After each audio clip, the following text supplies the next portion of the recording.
കേരളത്തിൽ മുസ്ലിം ലീഗ് ഭരണത്തിൽ വരുന്നത് 1967 അന്ന് രണ്ടാം EMS മന്ത്രിസഭയിൽ CH മുഹമ്മദ് കോയ വിദ്യാഭ്യാസ മന്ത്രിയാവുന്നു, അഹമ്മദ് ഗുരുക്കൾ പഞ്ചായത്ത് വകുപ്പ് മന്ത്രിയാവുന്നു. അങ്ങനെയാണ് ആദ്യമായിട്ട് ലീഗ് അധികാരത്തിൽ വരുന്നത്. തീർച്ചയായിട്ടും CH മുഹമ്മദ് കോയ ഏത് അളവുകോല് വെച്ച് നോക്കിയാലും കേമം എന്ന് പറയാവുന്ന തരത്തിലുള്ള അനവധി കാര്യങ്ങൾ ചെയ്തൊരാളാണ്. അപ്പോൾ അതിൽ ഏറ്റവും പ്രധാനം ഇവിടുത്തെ വിദ്യാഭ്യാസത്തിൻ്റെ പിന്നോക്കാവസ്ഥയ്ക്കെതിരായിട്ട് അദ്ദേഹം നടത്തുന്ന പോരാട്ടം തന്നെയാണ്. അപ്പോൾ എത്ര പേര് ഓർമ്മിക്കുന്നുണ്ട്, CH വിദ്യാഭ്യാസ മന്ത്രി ആവുന്നവരെ 8ാം ക്ലാസ് വരെ മാത്രമായിരുന്നു വിദ്യാഭ്യാസം സൗജന്യമായിരുന്നത്. CH വിദ്യാഭ്യാസ മന്ത്രിയായിട്ട് ആദ്യം ചെയ്തൊരു പണി 10ാം ക്ലാസ് വരെയുള്ള വിദ്യാഭ്യാസം സൗജന്യമാക്കുക. അപ്പോൾ ദരിദ്രനാണോ എന്നും നോക്കാതെ ആളുകളോട് ഫീസ്, ഇപ്പോൾ ഞാൻ പഠിക്കുമ്പോൾ 6,400 രൂപ ഫീസ് കൊടുക്കാനില്ലാത്തതുകൊണ്ട് മാത്രം മുന്നോക്ക സമുദായത്തിൽപ്പെട്ട കുട്ടികൾ പഠിത്തം നിർത്തി എനിക്കറിയാം. CH അത് അവസാനിപ്പിക്കുകയാണ്. ഇന്ന് എല്ലാവർക്കും അറിയാം കാലിക്കറ്റ് സർവകലാശാല ഉണ്ടാക്കിയ CH ആണ്. പക്ഷെ നമ്മൾ ഓർക്കാൻ വിട്ടുപോകുന്നൊരു കാര്യം, കൊച്ചിയിലെ സാങ്കേതിക സർവകലാശാല ഉണ്ടാക്കിയതും CH ആണ്. അപ്പോൾ ഇത്തരത്തിൽ അനവധി കാര്യങ്ങൾ. അപ്പോൾ സ്ത്രീ വിദ്യാഭ്യാസത്തിന് വേണ്ടി, പെൺകുട്ടികൾക്ക് വേണ്ടി, പ്രത്യേകിച്ച് മുസ്ലിം പെൺകുട്ടികളുടെ വിദ്യാഭ്യാസത്തിന് വേണ്ടി സീത് സാഹിബും CH ഒക്കെ ഒരുപടി ജോലി ചെയ്തിട്ടുണ്ട്. CH അവർക്ക് സ്കോളർഷിപ്പ് ഏർപ്പെടുത്തുന്നുണ്ട്.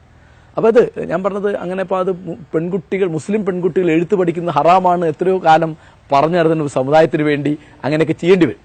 അപ്പോൾ അത് ഞാൻ പറഞ്ഞു വരുന്നത്, ഈ തരത്തിൽ പിന്നോക്കക്കാരും ന്യൂനപക്ഷക്കാരുമായ ആളുകളെ മുഖ്യധാരയുടെ ഭാഗമാക്കി മാറ്റാനുള്ള എത്രയോ പണികൾ CH ചെയ്തിട്ടുണ്ട്. മാത്രമല്ല, ഭരണത്തിൽ പങ്കാളിത്തമുണ്ടാകുമ്പോൾ ആവലാതികളും ആശങ്കകളും കുറയും. അത് ജനാധിപത്യത്തിൻ്റെ ഭാഗമായി നിന്നുകൊണ്ട് തന്നെ ഒരു സമൂഹത്തിൻ്റെ പ്രശ്നങ്ങൾ പരിഹരിക്കാൻ സാധിക്കും.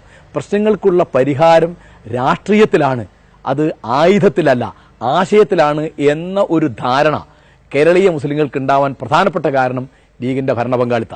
1979 ഒക്ടോബർ 12 ഓരോ മുസ്ലിം ലീഗുകാരനും നെഞ്ചിൽ കൊണ്ടു നടക്കുന്ന സ്വപ്നതുല്യമായ ദിവസം.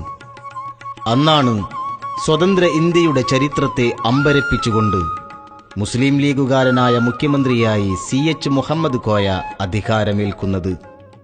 79 ഒക്ടോബറിലാണ് CH മുഖ്യമന്ത്രിയാവുന്നത്. 52 ദിവസത്തേക്കാണ്.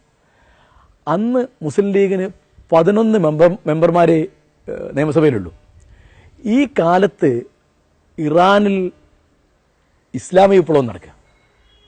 അപ്പോൾ മുസ്ലിമിൻ്റെ പ്രശ്നങ്ങൾക്കൊക്കെ പരിഹാരം തീവ്രവാദമാണ് എന്ന് ലോകത്തിൻ്റെ പല ഭാഗത്തും ഈ പ്രശ്നങ്ങളൊക്കെ എങ്ങനെ പരിഹരിക്കാം എന്ന് എങ്ങനെയാണോ കമ്മ്യൂണിസത്തിൻ്റെ ചരിത്രത്തിൽ 1917 റഷ്യൻ വിപ്ലവം വലിയ പ്രചോദനമായി തീർന്നത്, ആ തരത്തിൽ ഇറാനിലെ ഷാക്കെതിരായിട്ട് നടക്കുന്ന ഇസ്ലാമിക് റവല്യൂഷൻ, ഇസ്ലാമിക് വിപ്ലവം എന്ന് പറയുന്നത് ഒരു വലിയ സംഭവമാണ്.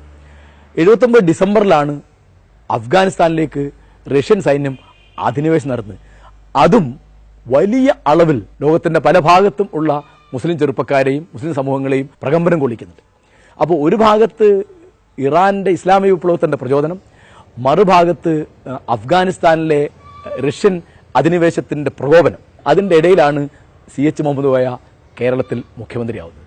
അപ്പോൾ ഇവിടെ മുസ്ലിങ്ങൾ അവഗണിക്കപ്പെട്ടവരും അവമതിക്കപ്പെട്ടവരും ആണ്, അക്രമത്തിന് ഇരയാവുന്നവരാണ് എന്ന് കേരളത്തിലെ മുസ്ലിങ്ങളെയോ പ്രത്യേകിച്ച് ആ ചെറുപ്പക്കാരെയോ ആവേശം കൊള്ളിക്കാനോ തീപിടിപ്പിക്കാനോ ഒരു തീവ്രവാദ വിഭാഗത്തിന് പറ്റാത്ത തരത്തിൽ ഉള്ള ഒരു അന്തരീക്ഷം CH മുഹമ്മദ് കോയയും അദ്ദേഹത്തിൻ്റെ പാർട്ടിയും ഉണ്ടായിരുന്നു. കേരളത്തിൽ മുസ്ലിം സമുദായത്തിന് മറ്റു സമുദായങ്ങളോടൊപ്പം സമാനമായ പദവി ലഭിക്കാനിടയായത് രാഷ്ട്രീയ അധികാരത്തിൽ പങ്കുവഹിക്കുകയും അതുവഴി സാമൂഹ്യമായ പദവി നേടിയെടുക്കുകയും ചെയ്തതാണ്. മറ്റു സംസ്ഥാനങ്ങളിലൊക്കെ തന്നെ മുസ്ലിം ലീഗ് പോലുള്ളൊരു പാർട്ടി ഇല്ലാത്തതുകൊണ്ടും മുസ്ലിം സമുദായത്തെ പ്രതിനിധാനം ചെയ്തുകൊണ്ട് രാഷ്ട്രീയ അധികാരത്തിൽ പങ്കാളിയാകാൻ കഴിയാത്തതുകൊണ്ടും സാമൂഹ്യമായി തുല്യ പദവി നേടിയെടുക്കാൻ കഴിയുന്നില്ല എന്നൊരു യാഥാർത്ഥ്യമാണ്.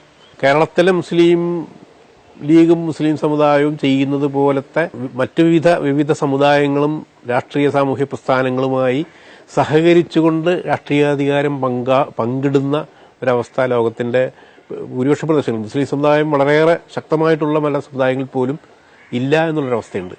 ആ നിലയ്ക്ക് ഒരു മതേതര ജനാധിപത്യ പ്രക്രിയയിലെ ഒരു സജീവ കക്ഷിയായി, ഒരു സജീവ പങ്കാളിയായി മുസ്ലിം സമുദായത്തിന് കഴിയും എന്നത് തെളിയിക്കപ്പെടുന്നത് കേരളത്തിൽ മാത്രമാണെന്ന് എനിക്ക് തോന്നുന്നു.